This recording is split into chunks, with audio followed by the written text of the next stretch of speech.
Assalamualaikum dan salam sejahtera. Selamat datang ke channel Surat Bida bersama aku Kai. Macam biasa, aku akan cerita pasal bola sepak tempatan. Lepas Kuala Lumpur City jadi juara final AFC Cup Zon ASEAN ni, aku tengok ada lagi yang confused. Kenapa juara tak angkat piala lepas habis match? Kata dah final, kenapa tak main bunga api lagi? Sebenarnya final yang Kuala Lumpur City dan PSM Makassar ni main just final Zon Asia Tenggara je, bukan final AFC Cup yang sebenar. Lepas final Zon Asia Tenggara ni, sebenarnya ada lagi 2 peringkat untuk sampai ke final AFC Cup yang sebenar. Kalau korang compare dengan AFC Cup tahun 2015, time JDT jadi juara tu, sebenarnya formatnya berbeza. Start tahun 2017, format AFC Cup telah dirombak, tambah lagi banyak tim dan perjalanan dia confirm lagi berliku. Dengan format baru ni, JDT pun paling jauh sampai semifinal Zon Asia Tenggara je time tahun 2017. Musim 2018 lagi teruk, tak lepas grouping. Secara asasnya, format baru AFC Cup ni membahagikan kelab-kelab bola sepak dekat Asia ni kepada 5 zon.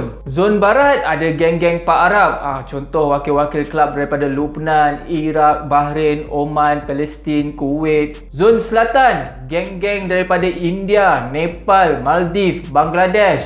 Lepas tu ada zon tengah, geng-geng Tantan ni lah, Uzbekistan, Tajikistan. Seterusnya zon timur, geng-geng daripada Taiwan, Hong Kong, Chinese Taipei. Dan last kali zon Asia Tenggara, geng-geng Asia Tenggara kita lah, Thailand, Indonesia, Vietnam, Singapura, termasuklah Malaysia. Korang takkan jumpa kelab-kelab daripada Korea Selatan, Jepun dan China, sebabnya ranking diorang tinggi. Diorang terus layak bermain di level yang lebih tinggi, iaitu ACL, AFC Champions League. AFC Cup ni kira kejohanan kedua lah dekat level Asia. Macam beza Champions League dengan Europa League dekat Europe lah. So, untuk tentukan satu kelab terbaik untuk mewakili zon masing-masing, diorang dikumpulkan dulu untuk bermain di peringkat kumpulan. Untuk zon Asia Tenggara ada 3 kumpulan. So 3 juara dan 1 naib juara terbaik akan layak ke semifinal. Seterusnya 2 kelab terbaik akan ke final zon Asia Tenggara. Bila dah tahu kelab mana yang power dekat Asia Tenggara ni, which is kelab yang jadi champion untuk zon Asia Tenggara, dia akan menjadi wakil kepada zon Asia Tenggara untuk bermain di peringkat interzone pula. Time ni champion-champion dari 4 zon, iaitu zon Selatan, zon Tengah, zon Timur dan zon Asia Tenggara akan berentap untuk tentukan satu kelab je yang akan layak ke final AFC Cup yang sebenar. So, akan ada 4 kelab di peringkat interzone ni. Untuk tentukan siapa juara, diorang akan main peringkat semifinal interzone dan 2 kelab terbaik akan main final interzone. Dan seterusnya, juara di antara 4 zon ni akan layak ke final AFC Cup yang sebenar. Kan tadi aku cakap AFC Cup ni ada 5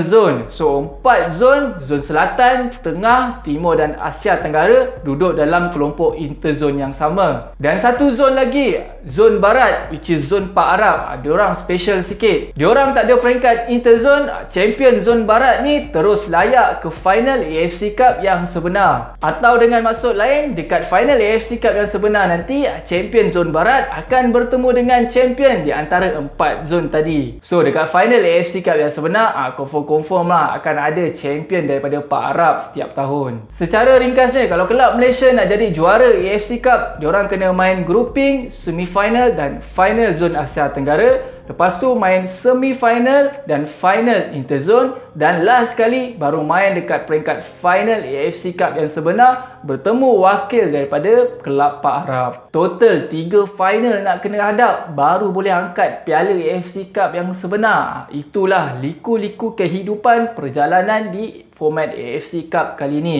Aku harap korang faham dengan explanation aku, dan aku harap ada lagi kelab Malaysia lain selain JDT yang angkat piala AFC Cup ni. Kita jumpa lagi on the next video. Assalamualaikum dan salam sejahtera. Bye-bye.